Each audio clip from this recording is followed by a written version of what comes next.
s'il vous plaît, ce matin, j'ai un thème très court à partager avec toi. Nous sommes en train de partir agréablement vers la Pâque, qui est la plus grande fête de l'histoire, la fête du sacrifice, la raison du chrétien, l'élément qui me réconcilie avec Dieu. C'est dans quelques jours. Nous aurons un séminaire dans la semaine pascale. Mais souffre que je commence à poser des pas vers cet événement important. En ce culte de consécration du mois, le mois dans lequel la Pâque va être célébrée. Alors ce matin, le thème de mon message est prenons garde au faux. Prenons garde au faux.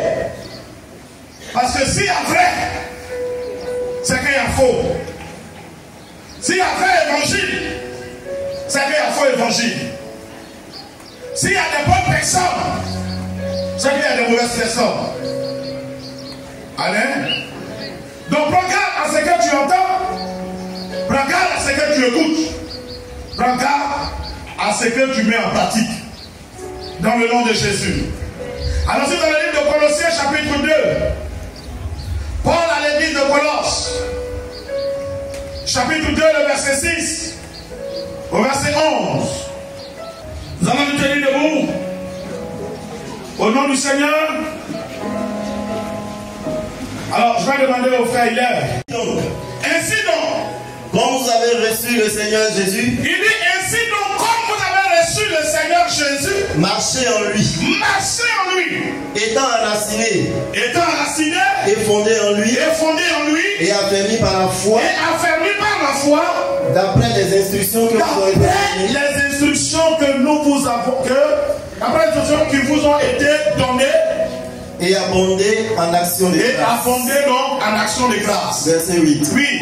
Prenez garde. Prenez garde. Que personne ne fasse de vous. Que personne ne fasse de vous. Sa foi par la philosophie. Sa foi par la philosophie. Et par une vaine tromperie. Par une vaine tromperie. S'appuyant sur la tradition des hommes. S'appuyant sur la tradition des hommes. Sur les rudiments du monde. Sur les rudiments du monde. Et non sur Christ. Et non sur Christ. Car. Verset 9. Car en lui habite. Car en Jésus-Christ habite. Corporellement.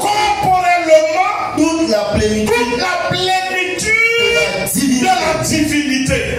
Verset 10.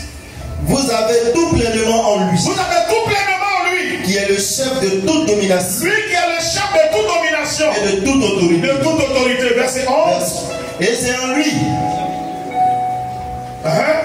Que vous avez été circoncis. Oui. D'une circoncision que la main n'a pas faite. C'est en lui que vous avez été circoncis. D'une circoncision que la main n'a pas faite. Mais la circoncision de Christ. La circoncision de Christ. Qui consiste dans le dépouillement du corps de la chair. Amen. Amen. Attends la parole et assieds-toi.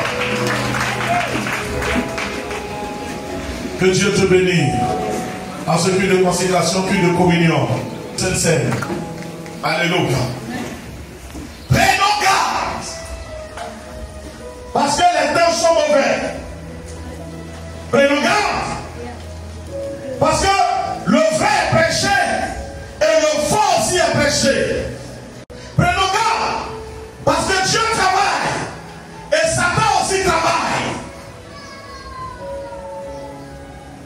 La Bible dit que l'ivraie et le blé sont semés. Les deux croissent. Au moment de la récolte, l'ivraie sera recueilli, jeté au feu. Et le blé sera amassé dans les greniers. Mais l'ivraie n'est pas coupé avant la croissance. Les deux grandissent ensemble. Jésus revient bientôt.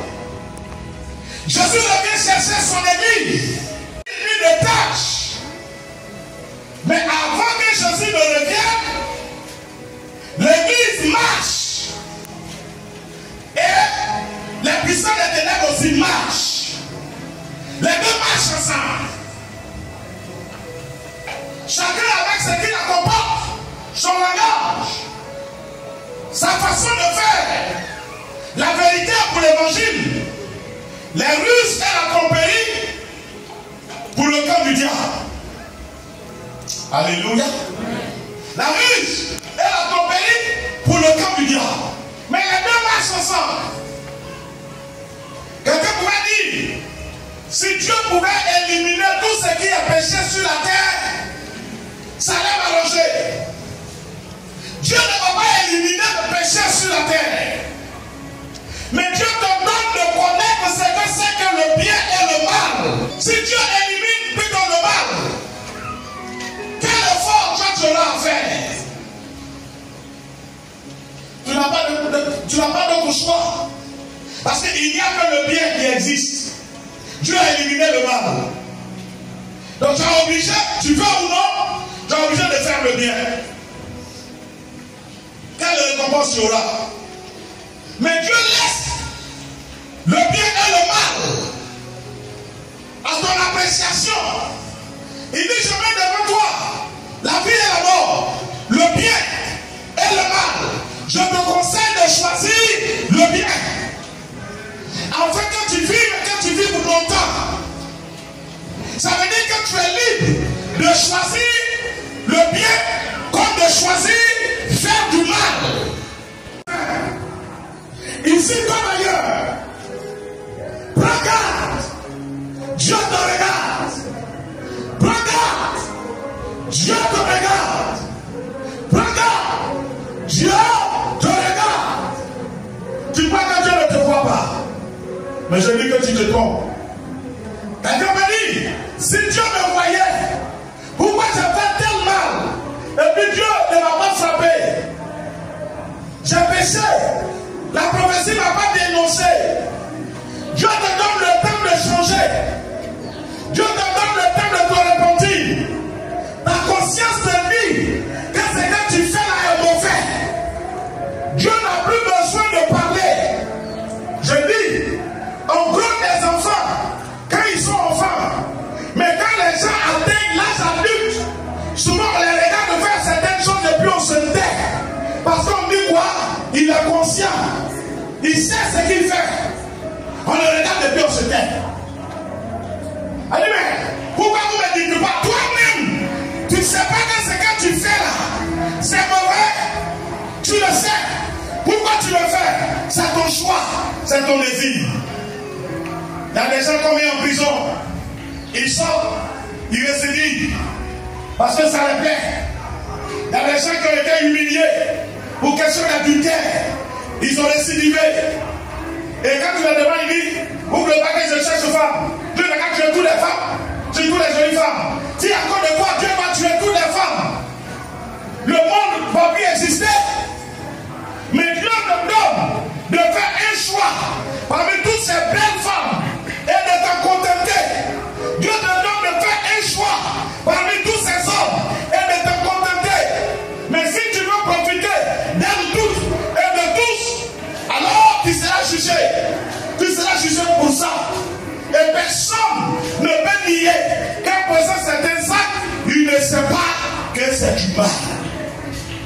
Tous nous savons. Alors Paul dit ici au verset 6, il dit, ainsi donc, comme vous avez reçu Christ, le Seigneur Jésus-Christ, marchez en lui, étant enraciné et fondé en lui, affermi par la foi, d'après les instructions qui vous ont été données.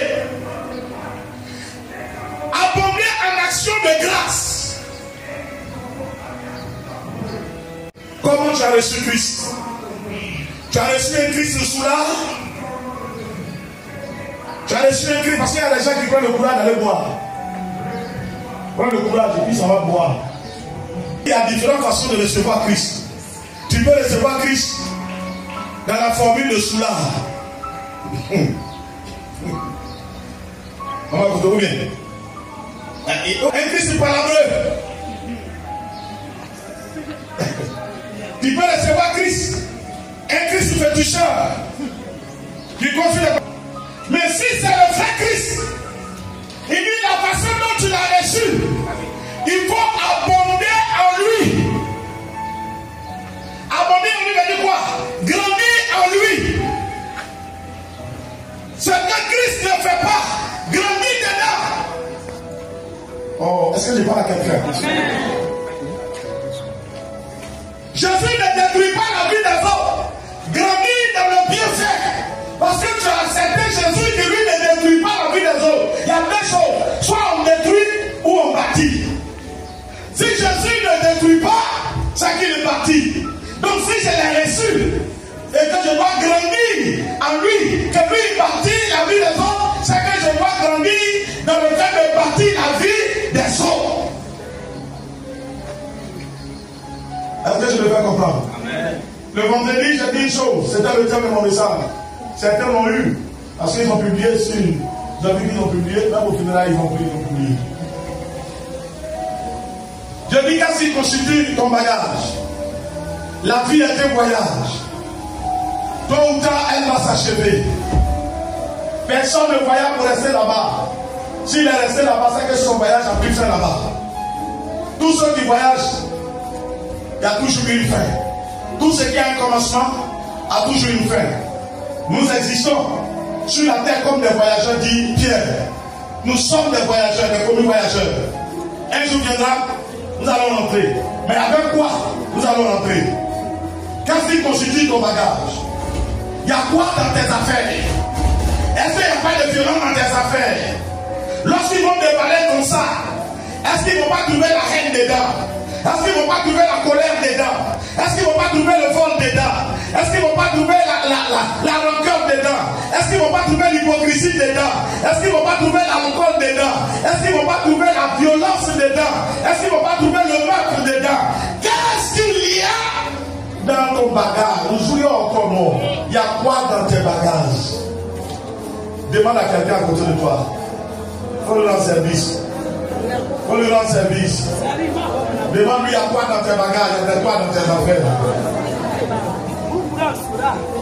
Je prie, au nom de Jésus, je prie, que ton voyage dure, que ton voyage sur terre dure, que ton voyage puisse faire au moins 100 ans, 120 ans, 130 ans, mais quelle que soit la durée, quelle que soit la durée, ce voyage va tôt ou tard s'achever. On n'a pas eu peur. Un jour, tu seras appelé à rentrer. Quand tu seras devant la porte, on te dira, sois le bienvenu, ou bien tu ne peux plus rentrer ici. Qu'est-ce qu'on va t'annoncer? Il nous prenait garde. Alléluia. Le verset 8. Il nous prenait garde. Que personne ne fasse de vous sa proie par la philosophie. Faire de quoi sa proie? C'est faire de toi son fidèle. C'est arriver à te détourner. C'est arriver à t'éloigner. Aujourd'hui, il y a des fois évangéliques qui existent, qui disent que le chrétien peut prendre 2 femmes. C'est faux. C'est faux. C'est faux. C'est faux. C'est faux. Il y a des évangéliques qui disent que Dieu ne punit pas le péché du sexe parce que Dieu comprend. C'est faux. C'est faux. C'est faux. Et c'est faux. Écoute-moi bien ce matin. Il y a des péchés, des prédications qui disent plutôt que le chrétien peut boire. Je dis c'est faux. La Bible dit que notre corps est le temple du Saint-Esprit. Est-ce que le Saint-Esprit peut boire? Si le Saint-Esprit peut boire, va boire. Mais si le Saint-Esprit ne peut pas boire, alors tu ne peux pas boire. Il dit d'abonder en Christ. C'est que Jésus fait. Grandis dedans. Grandis dedans. Jésus revient. Jésus revient. Jésus revient. Jésus revient. Ton pasteur ne sera pas là pour te défendre. Jésus revient. Tes leaders ne seront pas là pour te défendre. Tu seras face à ton Dieu. Toi et toi seul. Ce matin, à l'entame, n'est-ce pas, de ce 4e mois, ce but de consécration, je te dis, prends garde, fais un bon choix. Prends garde, fais un bon choix. Si tu marches avec quelqu'un qui aime le péché, Dieu condamnera le pécheur. La Bible dit que dans le livre d'Apocalypse chapitre 20, il dit tous comparaîtront devant le trône de grâce. Dieu va juger chacun selon ses œuvres. Les pécheurs seront jetés dans le temps de feu. Et les personnes qui auront obéi seront comment? Sauvées. Ce que ton ami peut te dire n'est pas ce que Dieu dit. Ce que ton pasteur peut te dire n'est pas ce que Dieu dit. Dieu, il a son dit, il a son choix, il a sa préférence. Il n'y a personne qui vit sans volonté. Nous les hommes, on a notre volonté. Allez devenir, c'est mon comme ça. Ton comme ça là doit changer. Oh. Amen. Il n'a qu'à me prendre comme ça. Moi je vais te prendre comme ça, mais Dieu ne va pas te prendre comme ça. Est-ce que tu m'entends? Moi je vais t'accepter comme ça, mais Dieu ne va jamais t'accepter comme ça. Dieu va t'accepter selon lui, ses conditions. Parce qu'au fait qu'il t'impose aux hommes, Dieu t'impose à toi. Tu ne veux rien imposer à Dieu. Dieu n'aime pas le péché, c'est pas sur toi que Dieu va aimer le péché. Amen, amen. Alors il dit, prenez garde que personne ne fasse de vous sa proie par la philosophie, par une vaine tromperie, s'appuyant sur les traditions des hommes et les rudiments du monde, et non sur Christ. Oh, il faut laisser. Même si tu ne peux pas adorer, ne tombe pas ta ligne. Ah, moi je suis chrétien. Moi je ne peux pas adorer fétiche aussi. Et puis les parents insistent. Ils insistent, bon d'accord. Moi je vais vous envoyer l'argent pour fêter. Si vous voulez prenez ça pour payer le poulet. Pour aller adorer, mais moi, et que si je ne vais pas partir aussi, tu aimes quoi? Tu aimes quoi? Si notre tradition pouvait nous amener à avancer, ne serait pas à ce niveau. Beaucoup de conflits qu'on a dans nos familles viennent de la tradition. La tradition nous dit pas prendre deux femmes. Le vieux a pris deux femmes. Et les deux femmes se battent. Quand le vieux est mort, chaque femme s'est rangée derrière ses enfants. Et on commençait à se passer. Et à se passer. Et à se passer. Et personne ne réussit dans la famille. Ça, c'est la tradition.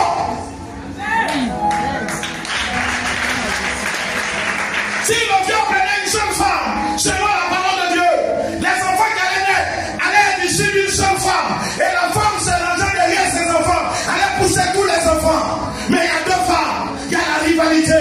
La rivalité pendant le vivant du Père et après le Père. Quelle tradition? Tradition où on demande à nos jeunes soeurs en puberté de danser seins nus avec Okodio. Et puis les chansons là, il a la bouche. C'est ça qui est la tradition. Il y a beaucoup de choses que notre tradition nous impose qui est mauvais. Qui est mauvais. Je prends un exemple.